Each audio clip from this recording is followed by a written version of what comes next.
Hey, what's up, guys? Welcome back. First, I just want to say thank you so much for all that support I've been getting on my last video about the A7R3 versus the A7 III. We are almost at 100,000 views, so that is so cool. I'm really happy that that video was so helpful for so many of you. Now, in that video, and also other ones, I keep getting this question about which lens should I buy? What is the best lens that Sony makes? Which lens should I start with? What's the best lens for traveling? All around the best lens. And I have an answer for you today. Now, if you've been watching my videos, you know that I actually love the Sony 100 to 400. This is crazy sharp, it's an absolute gem. And you can also snag some cinematic footage with it.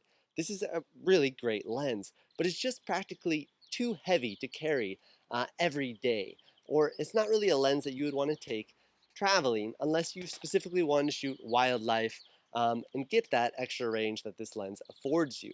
So while it's a great lens, it is not the lens I'll be showcasing today. In my opinion, the best Sony lens, if you could only have one lens, would be the Sony 24 to 105. Now, I've had this lens since the very beginning and I love it. I put it on my camera all the time. It weighs 660 grams, which is basically the exact same weight as the camera itself. So it feels really balanced when it's on the camera. And not only that, its focal range is just perfect for almost anything. At 24 millimeters, you can hit landscape, and at 105, you do even get that zoom that you might want in some circumstances. And given the cool APS-C mode of the Sony cameras, you can even punch it in for just over 150 millimeter zoom. Now, that's pretty cool. Apart from that, it has a nano AR coating, and the front element was treated so that it can kind of resist dust buildup and fingerprints. Additionally, it has a focus lock button. You can switch from autofocus to manual focus, as well as the optical steady shot. This lens is not waterproof, but it is weather resistant, and I've taken it out in the rain without any problems. Just to put it simply, this lens can go anywhere with you and do pretty much anything.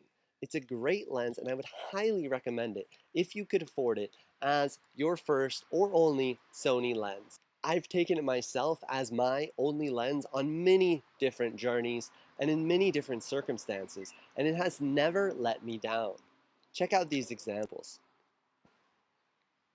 I've taken it throughout Italy during my hikes and my travels, and I found that the lens can capture wide-scale landscapes to specific features. I've had it at all different focal lengths to freeze different waterfalls and even as a makeshift drone.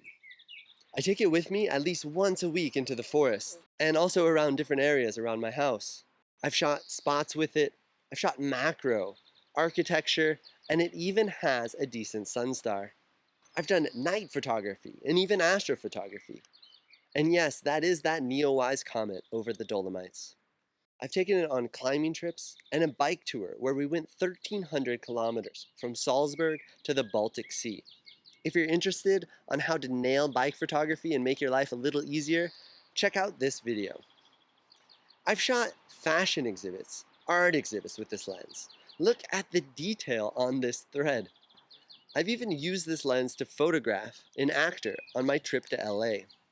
So now you might see why I consider the Sony 24 to 105 Sony's most versatile lens and Sony's must-have lens. And now my special treat, a lens battle royale. 3, 2, 1.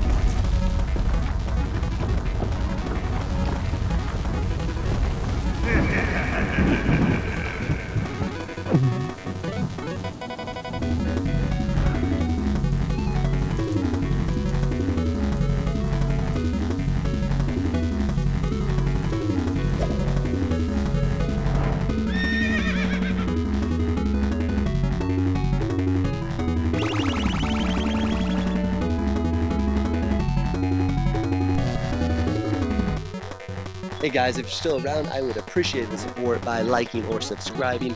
Feel free to share the video, and until next time.